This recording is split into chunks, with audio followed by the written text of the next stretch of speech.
Lionhearts, it's your old pal Jordan the Lion. How are you all doing today?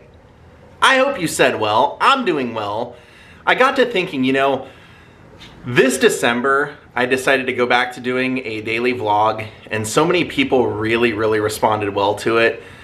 A big part of that was that I love to vlog. I love to bring entertainment to people that maybe can't go travel on their own. And if you remember, I did 3 videos in a row with Todd Fisher and Catherine Hickland about Debbie Reynolds, their life, Carrie Fisher, and a lot of people commented telling me that that was like a Christmas gift to them.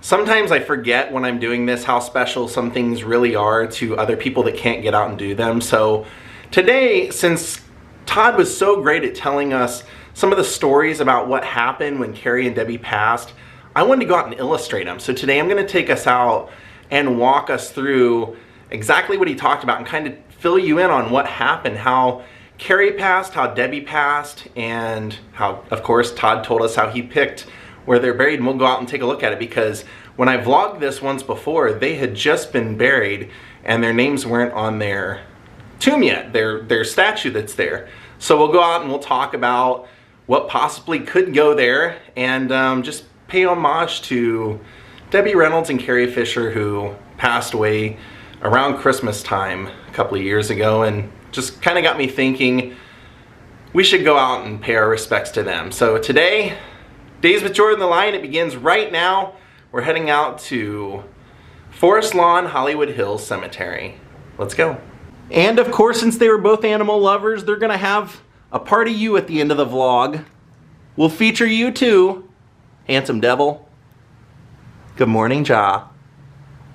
And when Debbie and Carrie passed away, an artist named Rick LaChance drew this image, and it really hit a chord with Todd and Catherine, and they worked with Rick to use this image, made these pins for both of their funerals, and we're going to wear it today as we go out to their gravesite. Here it is up here on the left where these fountains are.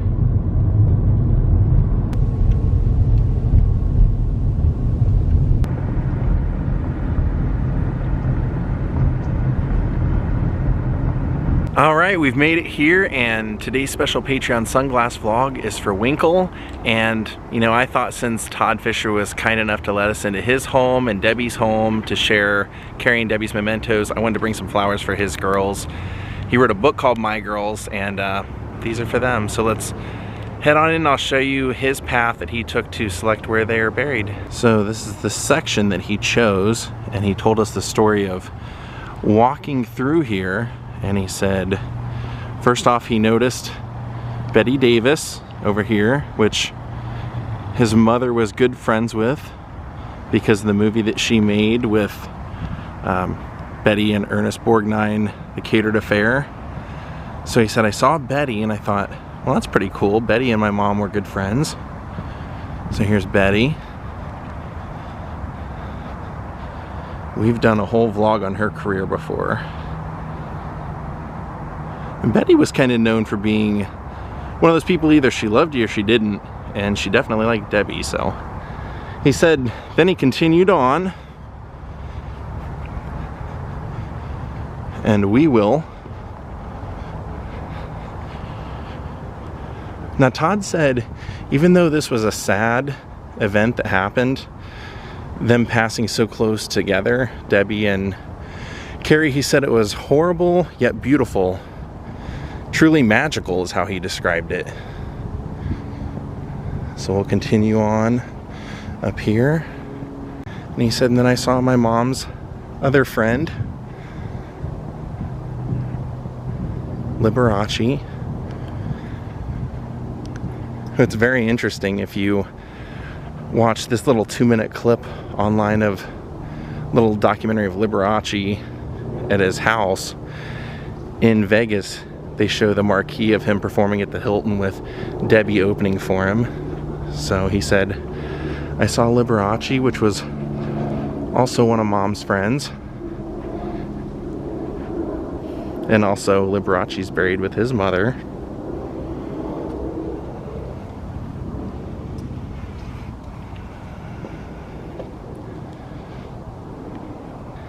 And then he continued on through here.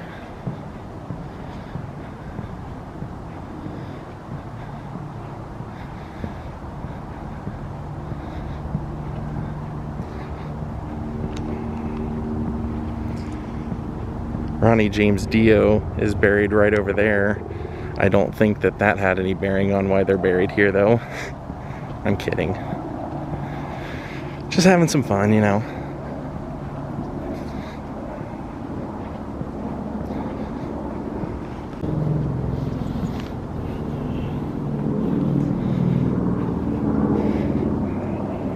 And Carrie and Debbie are over here where this person is at right now.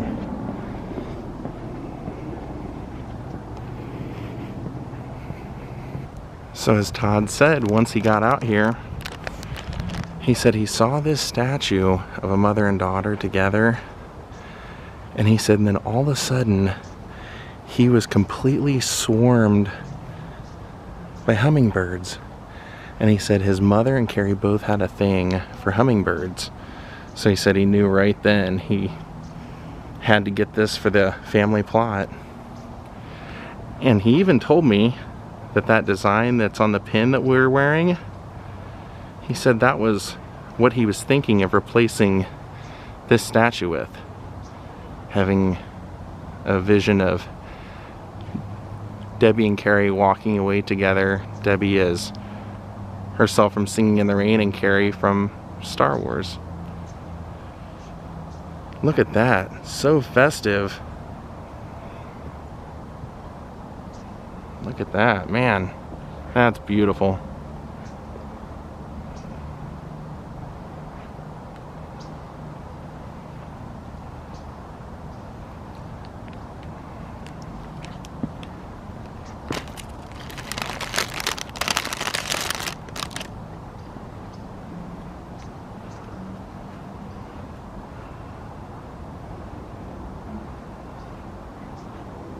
So what happened, Todd said, basically was that Carrie was in London promoting her book, and that she was in really great health, actually better than she'd been in a long, long time. And he said he even talked to her right before she got on her plane ride to come back to celebrate Christmas. He said she loved Christmas, loved to give, and in fact would go all out for Christmas. So he said she was looking forward to coming back. She was 15 minutes away from landing on the plane and suffered a heart attack and became unresponsive. So he got a call from his mother and met at the hospital. Carrie was in the intensive care unit for quite a while, and he said that during that time the doctors had even said it's, you know, it's a high risk thing, we can't be sure what will happen. And he even said his mother was very close to God and would often talk to God, and said that she felt that Carrie had already left. And so he said even though my mom was very distraught, she would have these moments where she was almost already accepting it.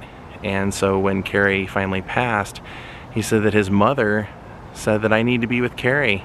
And he said if there was ever a way to will someone's death, my mother did it. He said within 15 minutes she had fallen asleep, had a stroke, and 30 minutes later she was officially dead. He said she wanted to be with Carrie. And he said there was some part of him that even though it was very sad, he thought, you know, Carrie's already kind of been up there with God for a little while. Maybe God's saying, Debbie, I need your help. Now they had a very interesting relationship, because if you know, Debbie never really even intended on being an actress. She was born Mary Frances Reynolds. She competed in a Miss Burbank contest and then found herself getting a screen test with MGM and getting a contract, and her first major starring role was with MGM in the Singing in the Rain movie with Donald O'Connor and Gene Kelly. Now she wasn't even a dancer at that time, so she had a difficult time because Gene Kelly didn't want to work with a novice and wasn't really willing to help her. So I had read that Fred Astaire used to help her out, kind of help her with the dance moves and everything, but she became so famous and then fell in love with Eddie Fisher. While she was making a picture, she was even pregnant with Carrie. A movie she was making with Eddie had Carrie, and then 2 years later had Todd, and they were good friends with Elizabeth Taylor and her husband, Mike Todd. Mike Todd died tragically in a plane crash, and when Eddie was consoling Elizabeth, they fell in love, and Eddie ended up leaving Debbie very publicly for Elizabeth Taylor. And so Todd, Carrie, and Debbie would almost become the Three Musketeers. And Todd would even say, because I said, did Carrie like being an actress? Did she like being known as Princess Leia? And he said, at first she didn't, because she almost felt like she had to be in competition with her mother. And if you read one of Carrie's books or see the movie that was made from it, Postcards from the Edge, with Meryl Streep and Shirley MacLaine, that's basically what the movie is about, is Carrie writing about this semi-autobiographical story of like her having drug problems and trying to clean up, and her mother, she has to live with her mother as a chaperone in order to do this movie that she's doing, and that she realizes that her mother, just without ever trying, is always overshadowing her in everything that she does. So that was one of those stigmas that you could tell Carrie felt like she had to deal with in part of her life, and then just became accepting that she was her own actress. And if you ever see interviews with Carrie, they're really funny because she's very humorous.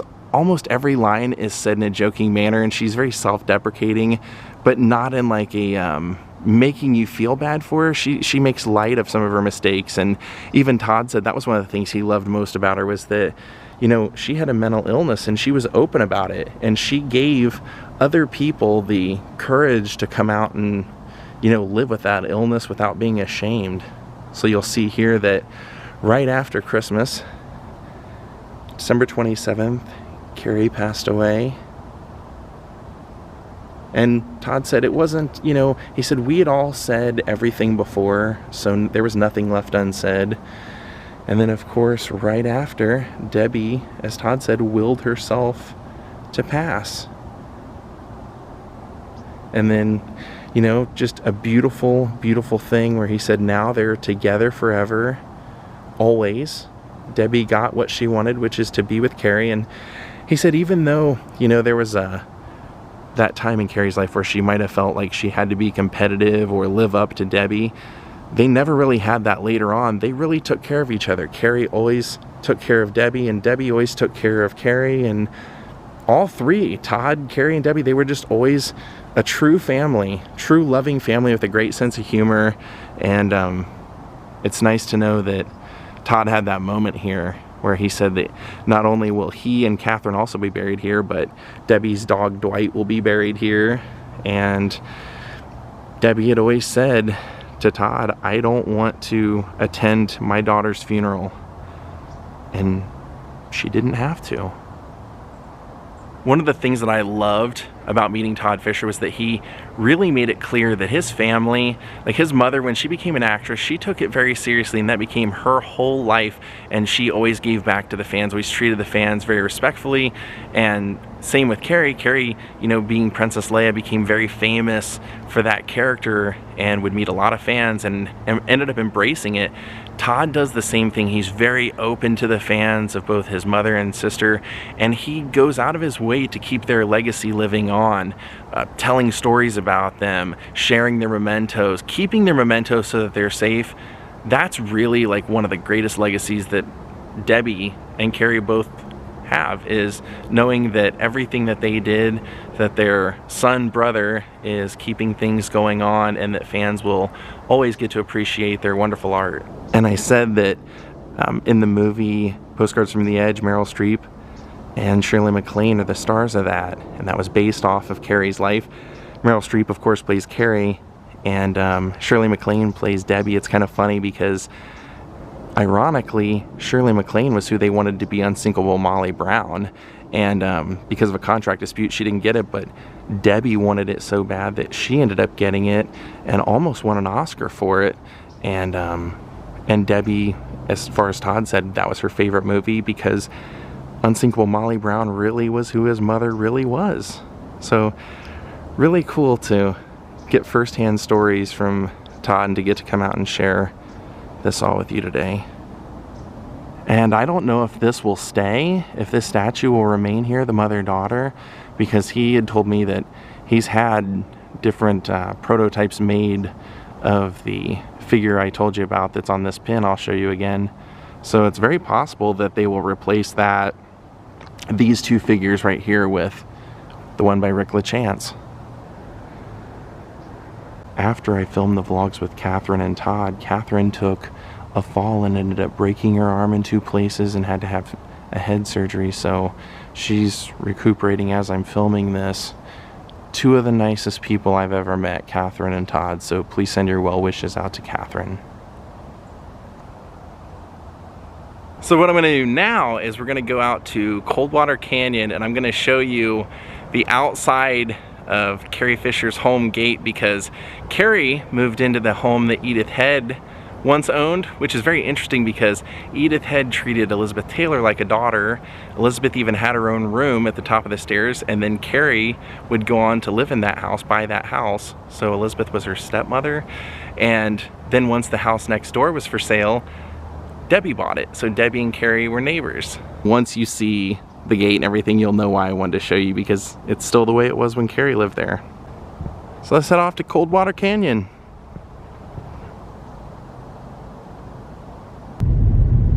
So we've got a 25-minute drive from here. Since we're heading up Coldwater Canyon, I'm gonna stop and show you something along the way. Has nothing to do with this vlog, but I thought you guys would want to see it. I'm gonna stop off at Eddie Van Halen's entrance to his house because there's something there I've noticed the last couple times I've been this way. Right here at the base of his gate, fans have made a little memorial tribute right off the side of the road. Wish I would have brought some tape so I could help fix that. Okay, Carrie and Debbie were on the Beverly Hills side of Coldwater Canyon, so we're heading over the hill, over Mulholland. Well, I'm kind of surprised to see her gates were open. We could kind of see a little bit of the house in there for a second. But yeah, you can see this was Carrie's gate. There's a pair of scissors and a sign that says, "Beware of crabs." Now if we zoom over the fence a little bit, we can kind of see the house. A lot of history to this house. Apparently the doctor or captain or whatever from King Kong lived in this house. Betty Davis once lived in this house, and then of course Edith Head. And you really can't see much, I'm sorry. And then Carrie bought it in 1993. They opened the gate again.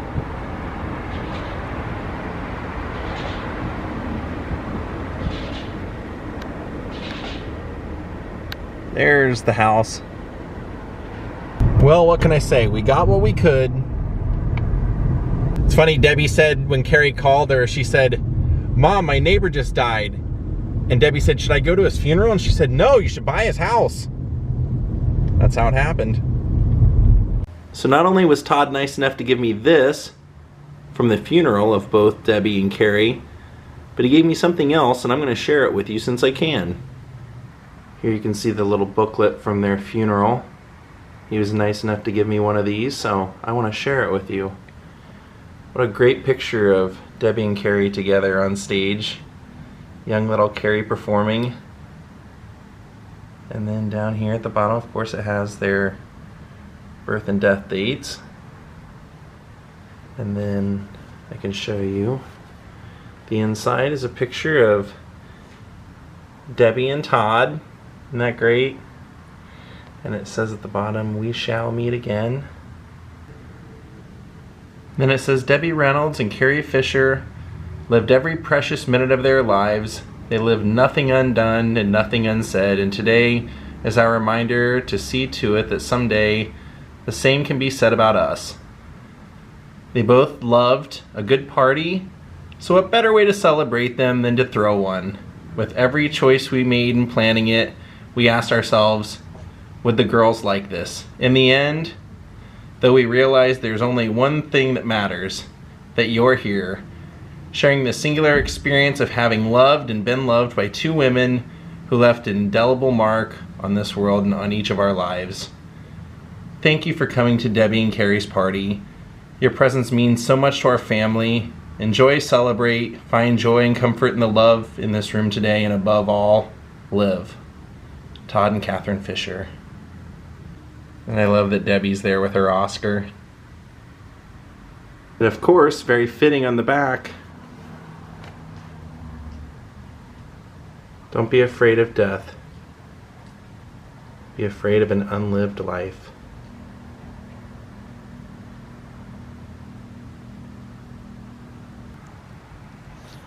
And as promised, a little bit more of that guy. Thank you all for watching.